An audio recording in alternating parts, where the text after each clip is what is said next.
या काय पाहिजे ताई तुम्हाला म्हणे. अगं म्हणे ताक पाहिजे होतं. माझं ते ताक घ्यायला गेले. मग एक गुच्चूप बसा ना. मग हे लगेच म्हणे बाबा म्हणे राधा तुला पान घालण्याच्या गाड्या बी केलं नाही हो. म्हणलं मायवर रात्रीचे भांडे बी घासलेले तू. म्हणे मायव हे शंभर पोरग आणि याचे लायन शंभर एक झाला म्हणे. याला बी आवडत म्हणे मायव कसं काय लोक दुधून का काय ताक घेता म्हणे आधी. तिला वाटलं हे ताक घ्यायला आले का अशी आपल्या पिवळ्या ठाण्याला आली. हो त्याचा वरचाच मधला रिकामा ना. मग ते राधा म्हणे तुम्हाला सांगू का म्हणे ताई आमच्याकडे ताक नाही म्हणे जा म्हणे.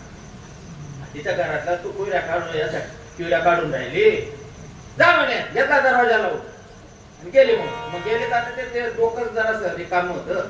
मग काय गल्लीतून बडबड करत गेली. माय माय माय माय माय माय माय माय कसे लोक दूध घेतात कसे ताक घेतात आणि कसं घेतात काय घेतात माय वऱ्याचे लाय शंभर एक आणि तसंच लोक दूध आणतात तसंच पितात तसंच करतात बडबड करत गेली.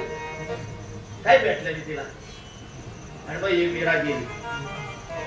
तिला आपली मैत्रिणी होती मुलगा बी पाहायचा होता आणि आवाज दिला राधा.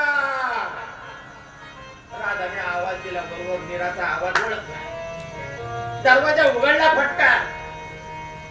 मग ते राधाने काय दरवाजा उघडला तर उघडला पण ही मीराने काय केलं अगोदर त्या बांड्या कोंड्या उचलून वाचून बाजूला फेकल्या. शेणाचे गो बाजूला फेकले.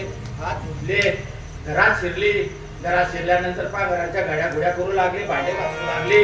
मग तिचं पोरग म्हणे का म्हणे तुले मीरा 15 दिवस मला झाले म्हणे डिलिव्हरीले तू आता आली म्हणे पाहिले. हो म्हणे काय कामात काम म्हणलं नाही असं तसं. आणि मग ते हळूच पोरग घेतलं.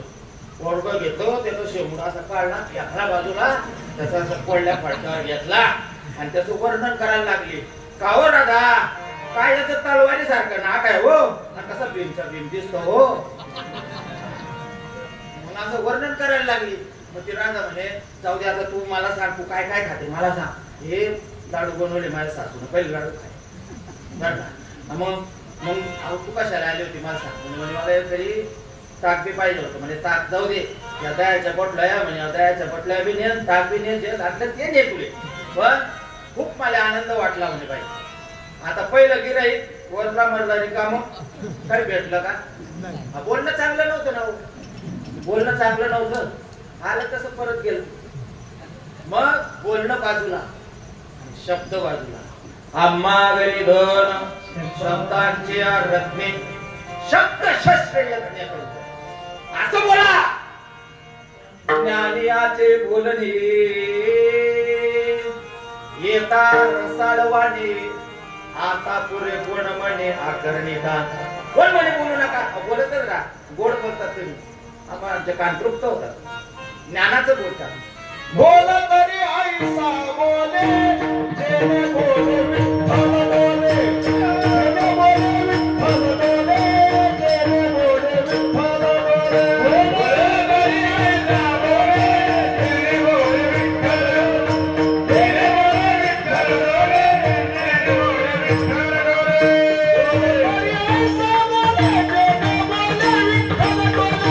बोले तरी ऐसा बोले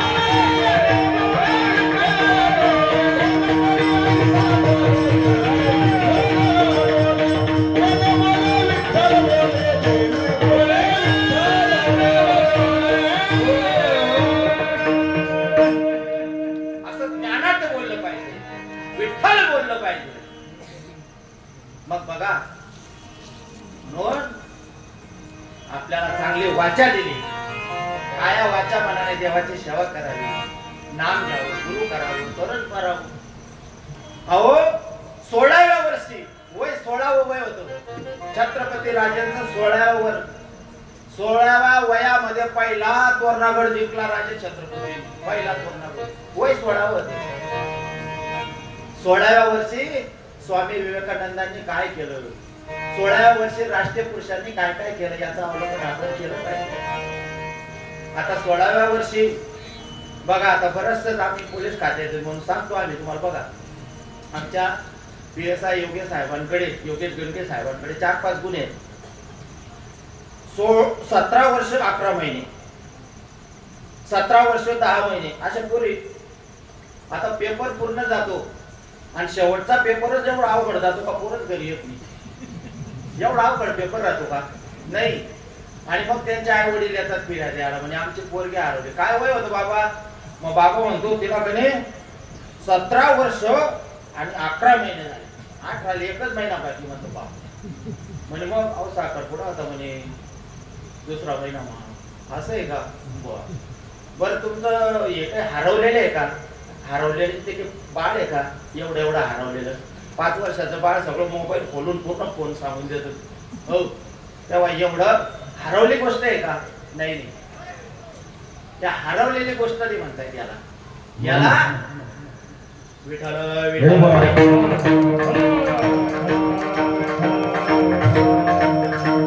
हो लक्ष देऊ नका, तिथली गोष्ट तिथेच दाबा. बर मग मुलगाचे वडील येतात, ते म्हणतात आमचा मुलगा हरवला. काय वय होतं? 21 वर्ष. मग आता या हरवलेले आहेत का? नाही. पण ज्या वेळेस आपण तांत्रिक त्यांचा शोध लावतो पोलिसांमार्फत, आणि ते ज्या वेळेस लग्न लावून येतात पोलीस स्टेशनला, आणि लग्न लावून आल्यानंतर आपण त्या मुलीच्या आई वडिलांना बोलवावं, आणि ते आई वडील येतात, आणि तिचा प्रश्न आपण त्या आई वडिलांसमोर त्यांना प्रश्न करावं की काय बाई आता तुझे वडील तुला घ्यायला आले, जे घटना घडली असेल ते जाऊ दे, आता बाप आपले गुन्हे सगळे माफ करणारा तो बापच जातो. पुत्राचे अपराध जरी झाले आघात, तरी पिता साई निर्दर्द साई जोजी.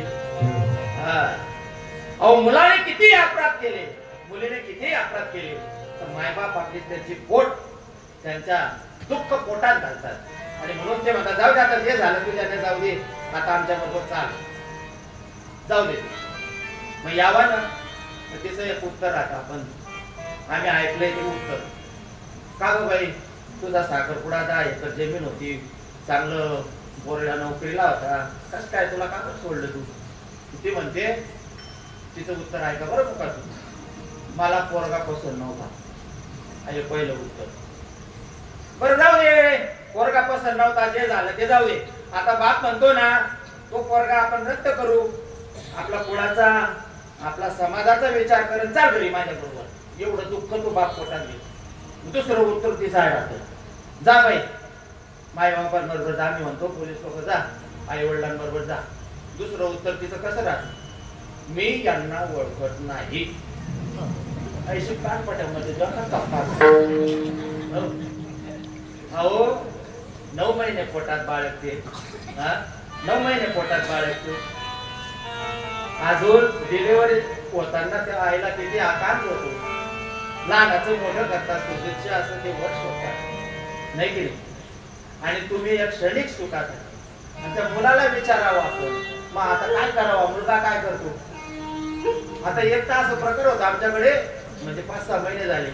मुलगा एकदम काळा टिपकत असा, आणि मुलगी एकदम सुंदर गोरे पाठ. कसं काय जमलं असेल म्हटलं बाबू, विचारतच पडलो, एकदम विचारच पडलो असं कसं काय. मग तो पाहिला मुलगा, म्हणजे काय तू काय काम करतो रे, आणि पोलीस भाषेत जरा झटपूट जरा विचारलं. मग तो म्हणे मी पुण्याला काय करतो, म्हणे मी सॉफ्टवेअर इंजिनियर. असं आहे का? त्याचं कमरेचा पत्ता नाही, बेल्टही केला आहे, भिंगाचा गॉगल. मी म्हटलं काय सॉफ्टवेअर इंजिनियर, याचं पार्टच एक ठिकाण होतं. आता मग म्हटलं बाई, म्हटलं का रे तुमचं कसं काय, तर म्हणजे आम्ही त्यांनी एकाच कॉलेजला होतो आणि आम्ही एकाच ठिकाणी आहे, आणि त्याचा बी तोच जॉब झाला आणि माझा बी तोच जॉब झाला. म्हणजे मग आता तुझे आई वडील, म्हणजे माझ्या आई वडिलांनी सुद्धा मला स्वीकारलं नाही, मग हिच्या आई वडिलांनी सुद्धा स्वीकारलं. मग आता म्हणे आम्ही स्वतंत्र राहणार. मग तुम्ही कधीच सुखी राहणार नाही म्हटलं, तर पडून मराल म्हटलं. का? अरे तुम्ही आई वडिलांचा घात केला, समाजाचा घात केला, आणि म्हणून तुम्ही सुखीच राहू शकत नाही. मुली अशा वर्ष होतात काही काही, अरे त्यांचे कुठे केस डुकरासारखे, कुठे उभे केस, त्याचा शर्ट तिरपा तारपा, त्याचं ग्वागल कुठे, त्याचे छातट कुठे, काही कशा मुली काय कशा करतात. काय पाहत आहे क्षणिक सुखासाठी. अरे आई जन्माला घातली, सुसज्ज वर बाप शोधतो, लग्न लावून देतो धाडाने मोठा. आणि जरी माहेरी काही सासरी जर काही लोक उलटे पालटे निघाले तरी तो बाप त्या मुलीला वागवण्याची हिंमत ठेवतो. असा तो बाप राहतो. किती असू द्या, सासरवाडीचं किती तिला दुःख असू द्या, ती म्हणतो बस ये मी पोषेल तुला. असा बापच म्हणणारा एकच आहे.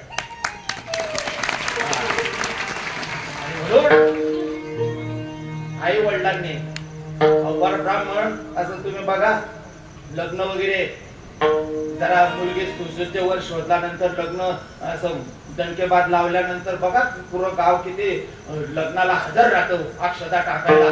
नाही, ब्राह्मण सुद्धा म्हणतो लग्नामध्ये केले आजवरी जगपोनिया कन्या निघे सातारी.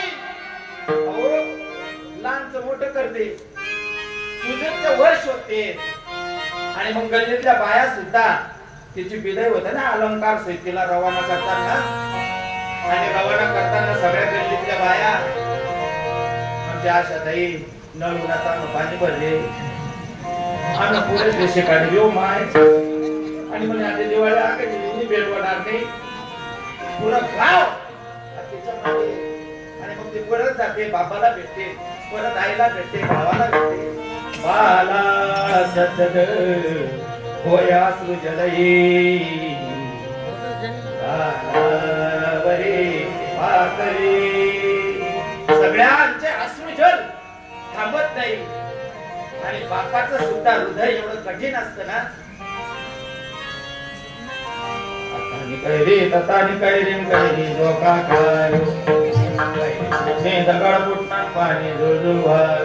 आता ती कैरी जी आहे म्हणजे कैरी दगड पडल्यानंतर कैरी फुटेल का दगड फुटेल असं तुम्हीच सांगा. पण ते एका कवीने म्हटलंय बा, ततानी कैरी ततानी कैरीन कैरी जो का खायो. सगळं बाईला माहितीये ते सगळं. आणि मग ती कैरी आता म्हणतो बापाचं हृदय. ती कैरी म्हणजे माझ्यापासून तुटली, माझे मुलगे माझ्या दिवाळापासून सोन्याचा तुकडा हा माझ्या अंतकाळापासून तुटला. आणि ते दगड म्हणजे ते हृदय, बापाचं हृदय म्हणून कैरी तुटणे कडक फुटला पाणी जुळजुळवार.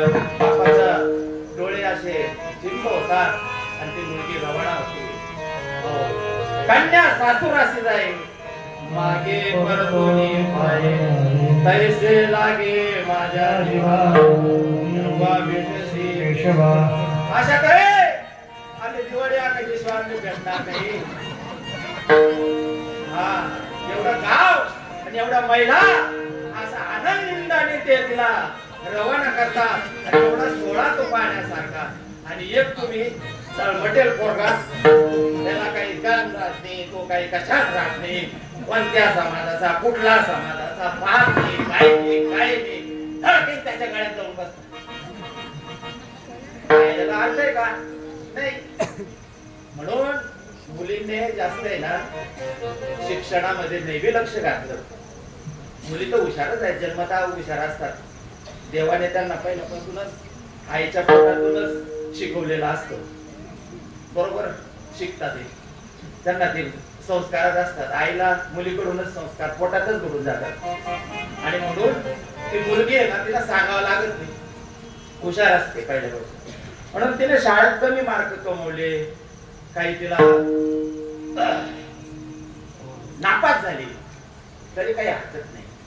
परंतु आपल्या आई वडिलांच्या आज्ञेत राहून आपल्या आई वडील जे काही ज्याच्याशी लग्न लावून देतील त्याच्यावर आपण जर विश्वास ठेवला तर तुमचं कल्याण झाल्याशिवाय राहणार नाही. काळा दगडावरचे देश जैसा स्वभाव माय बापांचा.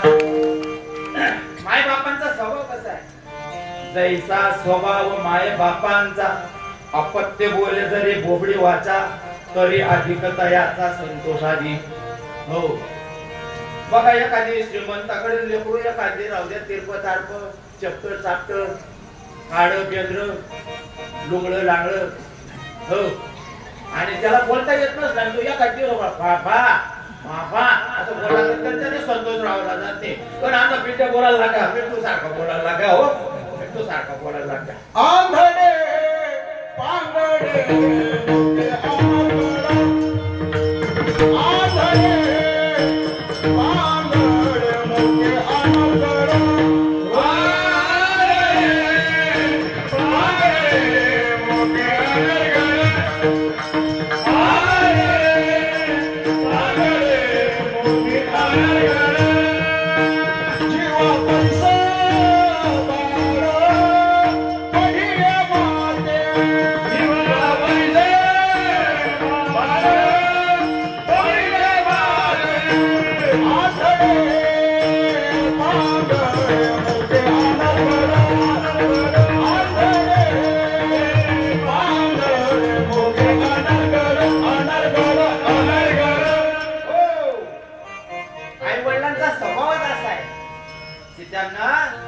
आपले मुलं प्रेम आवरलं जात नाही मुलाबद्दल त्यांचं प्रेम आवरलं जात नाही मुलीबद्दल प्रेम आवरलं जात नाही म्हणून त्यांना दुःख देऊन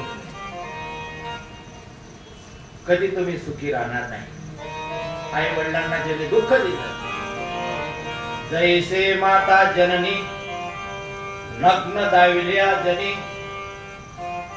ज्याने आई वडला आईचा उद्धार लोकांसमोर केला त्याचं पतनाला कारण झालं समजून घ्या ज्याने गुरुपासून ज्ञान घेऊन आणि त्या गुरुची वाट्यावर जर काही इज्जत मांडली त्याचं पतन झाल्याशिवाय राहत नाही आणि म्हणून आईचे कधीही गुणदोष माणसाने दाखवू नये आई आपल्यासाठी काय करते आपल्यासाठी काय काय करते हे तिच्या हृदयाला ठाऊक असतं आणि म्हणून प्रेम स्वरूप आई वात्सल्य ठेवून म्हणून आई माझी